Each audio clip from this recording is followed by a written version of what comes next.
Good afternoon, everyone. We are here to address a very serious public health and law enforcement issue. Very recently, at the Coroner's office, we worked with UCSF Fresno and identified an overdose death, and as a result, the overdose was as a result of fentanyl. We have people up here that will talk about fentanyl, the dangers, what it does, what it means, how it's ingested, and as well as talking about the investigation and getting to the source of this particular overdose case. I do want to mention I can predict that there are going to be questions about other overdose cases in the state of California. And I will tell you ahead of time, we don't know yet. We don't know that our cases are involved with the other cases in the state of California. I will tell you that law enforcement agencies in Fresno County, as well as other first responders, have the availability of naloxone when we respond to be able to administer that. And in fact, it has been administered in some cases. So those that will be speaking today will be Deputy Chief from Fresno Police Department, Pat Farmer, who will talk about the investigation. David Lucchini with the Fresno County Public Health Office is here. He will be talking about the public health issues. And I would like to introduce the new Public Health Officer for Fresno County. Dr. Sarah Goldgraben is here with us also today. Dr. Patel Armenian, an Associate Professor of Clinical Emergency Medicine with UCSF, is also here. That will be answering questions and discussing with you. Also, to let the Spanish-speaking stations know, we have somebody here that will be able to do one-on-one interviews with you at the conclusion of the press conference. Deputy Chief Farmer. Thank you, Sheriff. Good afternoon. So as regards to the case with the Fresno Police Department in the city of Fresno, on January 7th, the Fresno Police Department received a 911 call regarding a possible overdose in the 900 block of North Van Ness.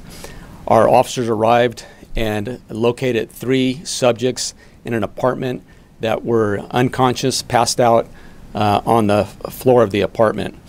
EMS was also summoned, and all 3 victims were transported to CRMC. One of those victims was pronounced deceased at the hospital, and 2 of the victims of the overdose were resuscitated and released from the hospital. So our detectives, working with the HIDA, the High Investigation, the statewide team that investigates narcotic cases, as well as the Fresno Fire Department hazmat team and our MAGIC, started doing some background on this investigation and research, and we were able to interview both subjects that had overdosed. In speaking with both of these subjects, we learned that the 3 folks that were in the apartment at the 900 block of North Van Ness bought what they thought was powder cocaine. They brought it back to the apartment. They got a razor blade. They cut it up into 3 lines.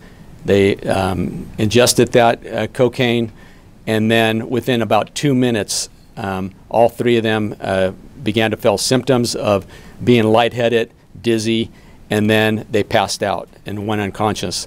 Fortunately for them, a neighbor came to visit his friends at this apartment, saw them passed out on the ground, and called 911. So if it wasn't for the reporting party that was able to call 911, the outcome may not have been favorable to all 3 of the persons that ingested this cocaine. So they believed on its face value that this was cocaine, and it turned out that it was fentanyl. And so the message out there that we want to get out to the community is that you don't know what you're purchasing if you're going to be buying drugs on the street. You don't know what they're cutting it with. In this instance, it was fentanyl. We knew that there was a lot of cases on the East Coast and in the mid-United States, and it was making its way to the West Coast, well, we could say with certainty that it's here. And we have had this case. We're trying to find the source of this fentanyl, and it's an ongoing investigation.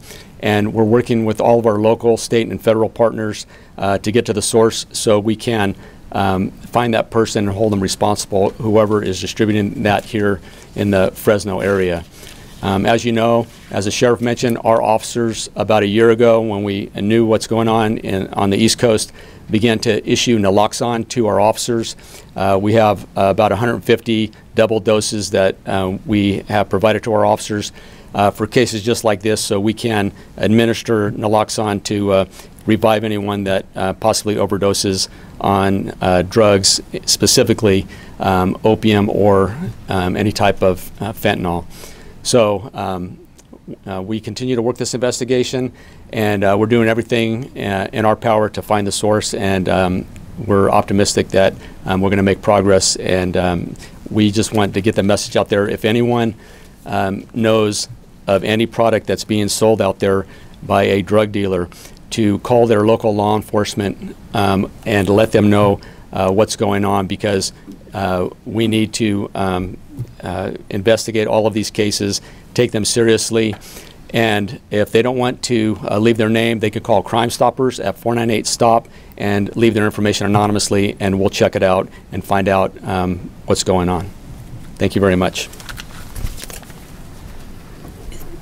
Thank you, Deputy Chief Farmer. One of the important things that I think he mentioned our HIDA team. That stands for High Intensity Drug Trafficking Area. We've been designated as such, and we work with California State DOJ. Rachel Capella is here with us today to make sure that that multi-agency organization, that team, is working with other HIDAs throughout the state, and that will be important context when we're trying to determine if these cases are in fact related.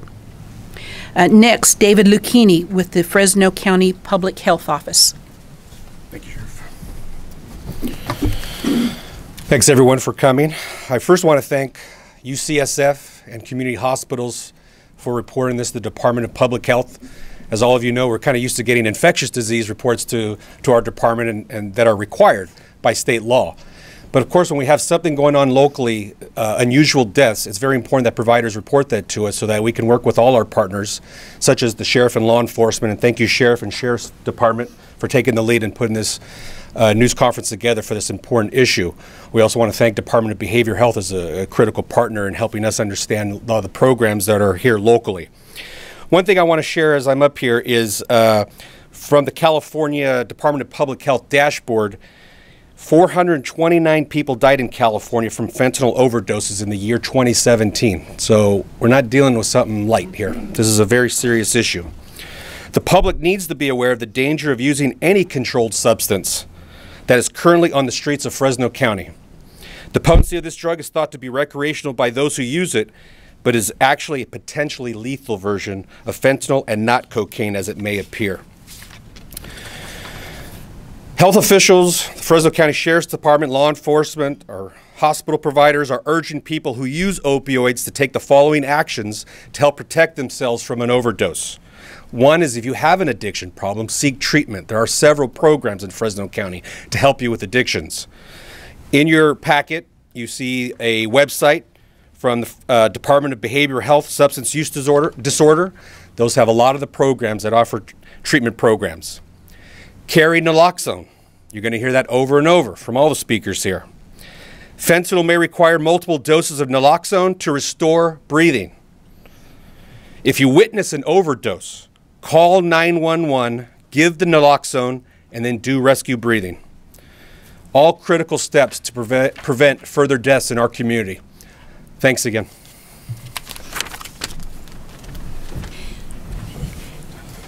Thank you. I think you can tell by those standing here with us today, including CAL FIRE and American Ambulance, that we are all committed to working together to address this issue.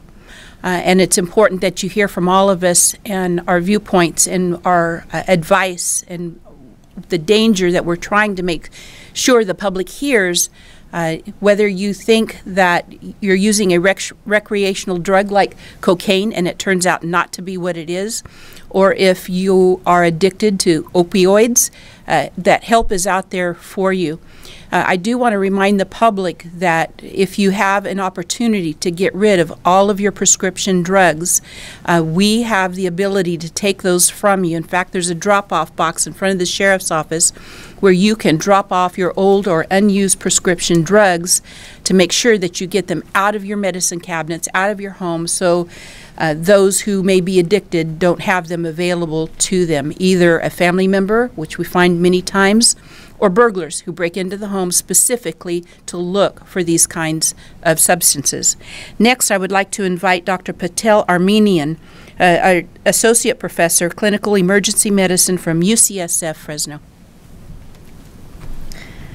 Thank you for having me, and I'd like to thank everybody involved here in getting this investigation going. We first heard about these cases on Monday evening, and this was when our toxicology team at Community Regional Medical Center was notified about some possible overdoses, and have been working on these cases ever since. Some of the presenting symptoms that these people demonstrated, but also every opioid overdose demonstrates, is pinpoint pupils, so very small pupils, difficulty breathing, shallow respirations, altered mental status, and even coma. When paramedics arrived on the scene to care for these cases, something interesting was that they needed more than one dose of naloxone to reverse. I would like everybody to know that our paramedics and our first responders, such as our police department, do carry more than one dose of naloxone. And anybody who is concerned that somebody may have an opioid overdose should call 911 immediately. Because not only do the paramedics have these medications on their ambulances and can get them quickly, but we also have many, many more doses in the hospital. Something that was interesting about this grouping of cases that we saw was that they needed more than one dose of naloxone to reverse and to get them to start breathing again.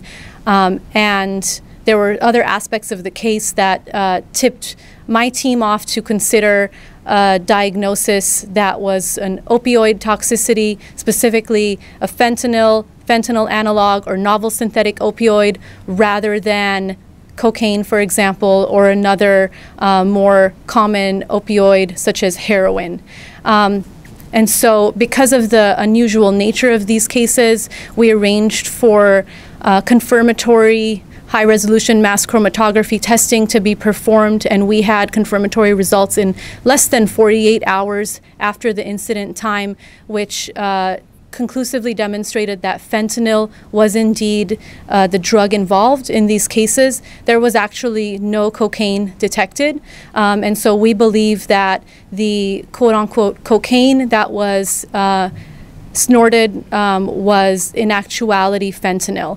We also looked for other fentanyl analogs, which have been in the news recently, as we know, for example, with carfentanil in the state of Ohio. So we did look for all of these fentanyl analogs as well as other novel synthetic opioids, and we did not detect any of these. So this was a pure fentanyl exposure. Now, this is concerning because fentanyl is more potent than heroin. It's about Regular fentanyl is 50 times more potent than heroin, and certain fentanyl analogs, which we have also seen in other parts of the state and the country, are even more potent than that. And what that means for the regular person and for the healthcare provider is that they may need more naloxone to get somebody to start breathing again than heroin, for example. And so we need to be aware of that and to know that these patients may need more medication to reverse, and that we do have the ability to rapidly test for these compounds in conjunction with our relationship with the University of California, San Francisco, in order to detect them so that we can aid in these law enforcement and public health investigations. And so with that, I would just like to reiterate once more that if somebody is exposed to what they think might be an opioid. Specifically, if they have very small pupils, they're not breathing very well, they're comatose, the first thing to do is to call 911 to get help. Thank you.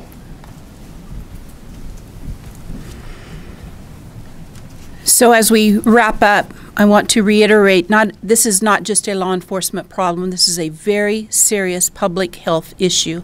It started several years ago on the East Coast, and as we predicted, it worked its way across the nation, and now we are seeing it here on the West Coast. And with that, I would like to welcome any questions that you have, and it would be helpful if you could identify the person that you would like to answer that question. Sheriff, maybe you can answer this one. Was this our first fentanyl-related overdose death in our area? I don't know the answer to that, Dale. I don't know if that was the first fentanyl-related death. However, it's not the first fentanyl-related overdose. Is it the first fentanyl-related overdose this year? I know we're only a few days in, but in 2019? I believe it is because it happened New Year's Day. Is that correct? The 7th. The 7th. So, yes. Any other questions? You talked about naloxone. I mean, CAL FIRE paramedics. Do your officers also carry doses of that? The sheriff's office has issued naloxone to the sergeants. They carry it in the field. We have it in our mailroom, so those that are opening our mail have that dose. So it's available, and our narcotics enforcement teams have availability, as well as people in our HIDA teams. What about, Deputy Chief Martin can answer this one, dangers to officers? I mean, your officers carry it. Is it also carried for their own protection in case they come across suspects or dealers who might have fentanyl?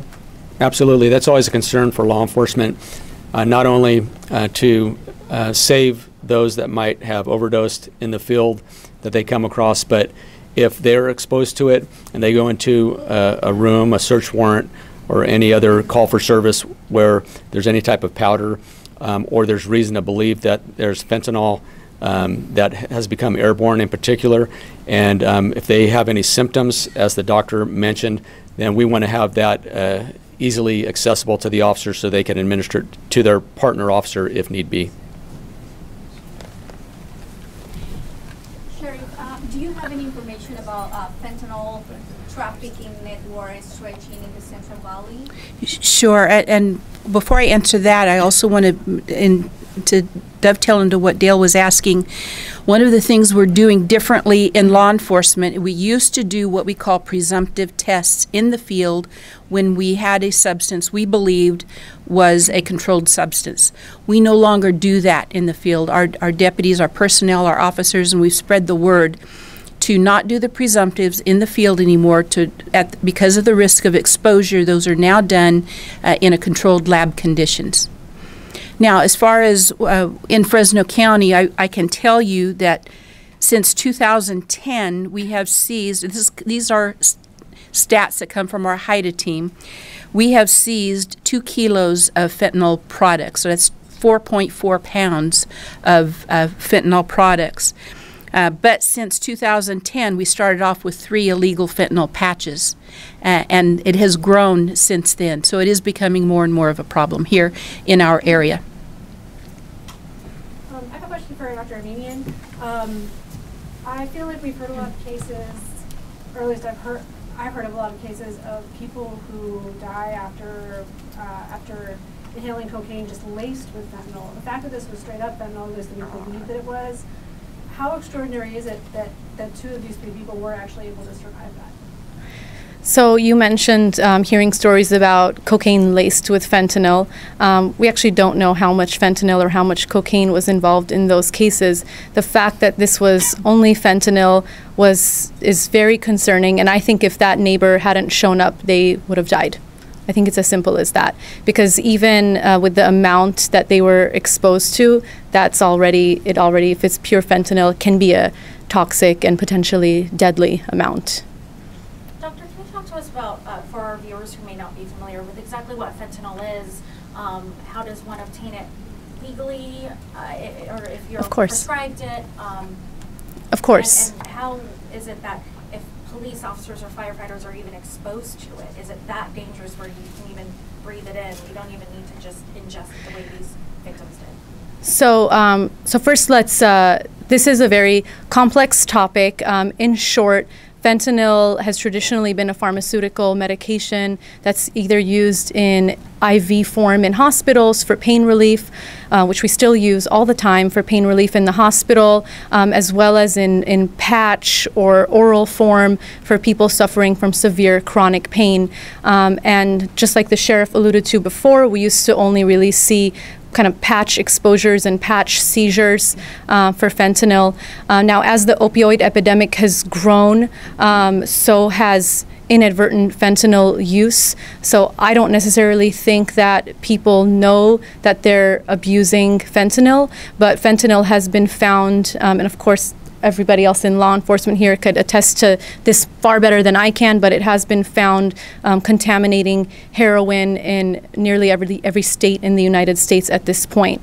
In order to break it down further, I do think we have to separate classic fentanyl itself from fentanyl analogs. So anything that's an analog is a compound or a drug that looks similar to and acts similar to another drug. So when we say fentanyl analog, it means that is something that looks like fentanyl and acts the same. It just looks different enough where it may or may not be more potent than fentanyl itself.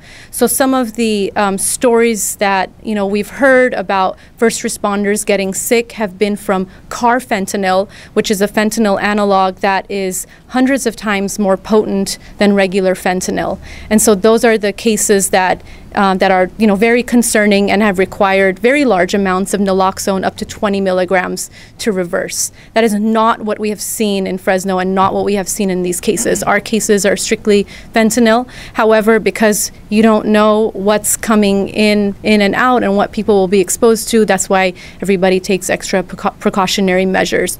But just to educate people, I think the bottom line is whether it's pills or heroin or cocaine, at this point we don't know what's going to have fentanyl or similar compounds in it, similar drugs in it, and what isn't. And so that's why we just have to remain vigilant and careful. Thank you. Pat, did the officers that arrived, did they have the anti-drug in their car with them? They did not. Our officers that have been issued naloxone are our major narcotics, our vice unit, our career criminal auto theft team, our sergeants, our corporals, as well as our traffic officers. So we have about 150 doses, double doses out there. Those particular officers did not have the naloxone with them, no. Is this something you guys are looking to do, maybe, to get more officers?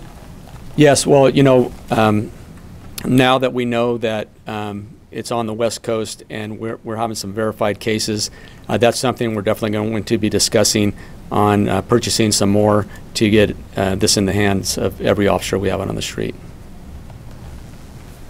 This question is for either the sheriff, deputy, or deputy chief, I'm not sure.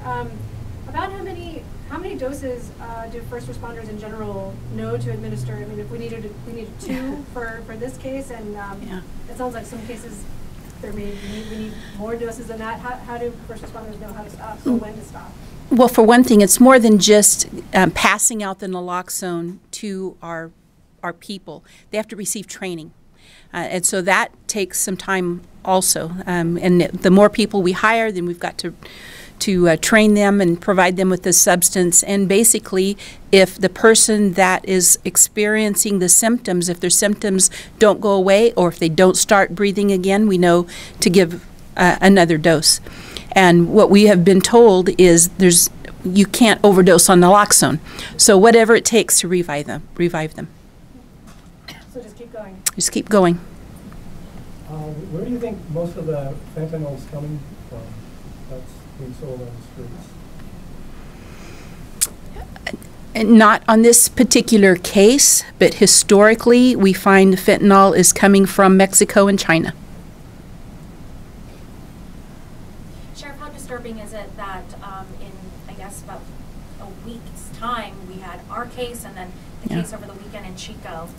So it's very much here on the West Coast. Well, it's very disturbing, and as we take a look at this, you know, trying to find out if it's related, because many times we find out when there is a series that it could be related to a batch or whatever. We don't know that yet. But we knew that it was coming. That's why we started working with our Department of Public Health on the naloxone issues. I think this was predictable, and now what we understand very clearly, as you can tell by everyone up here, this is not just a law enforcement issue. This is not just a public health issue. It's both, and we need to address both. And you have experts in our fields up here that we're committed to working together and communicating, and if we can do that better, we will. But all being together up here, it sends a very strong message to those who are trafficking in drugs and those who may find themselves victimized, that this is a very serious issue and we're working together to address it. Can I ask David something? Can you buy this? Can the average person buy this in the store? Great question. Yeah, I think we have all the information. I'm looking at my communications person, Sim. On the website, the Central Valley Opioid.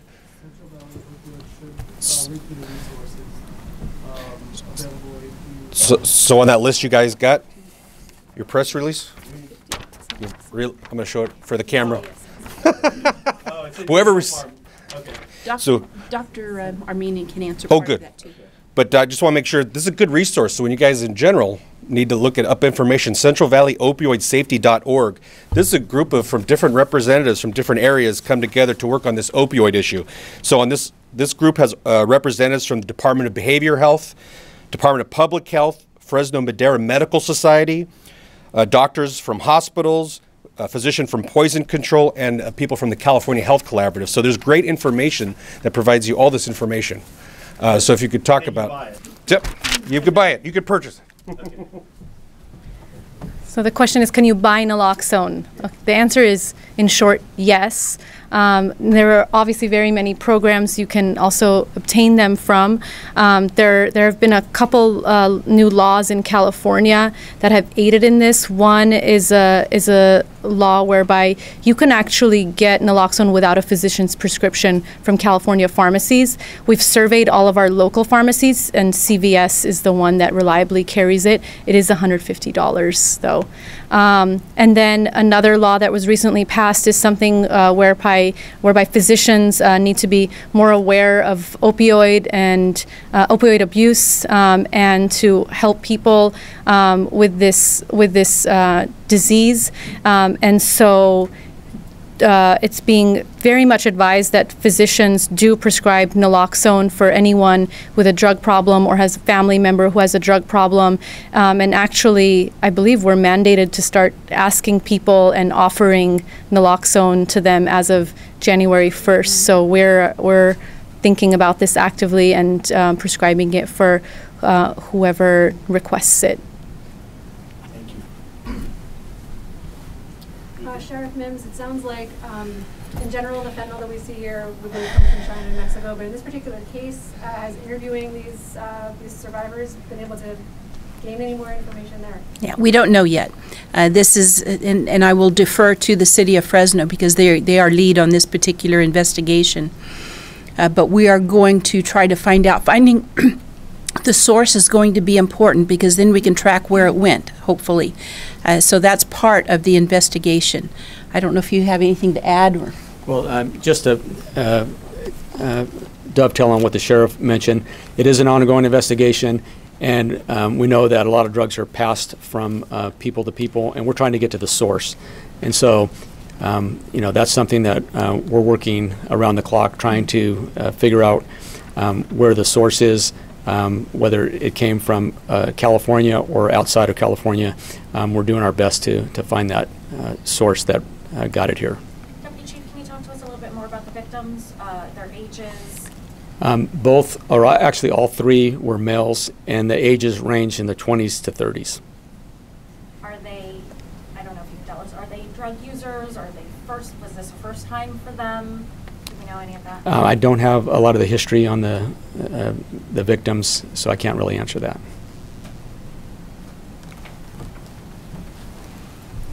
Any other questions?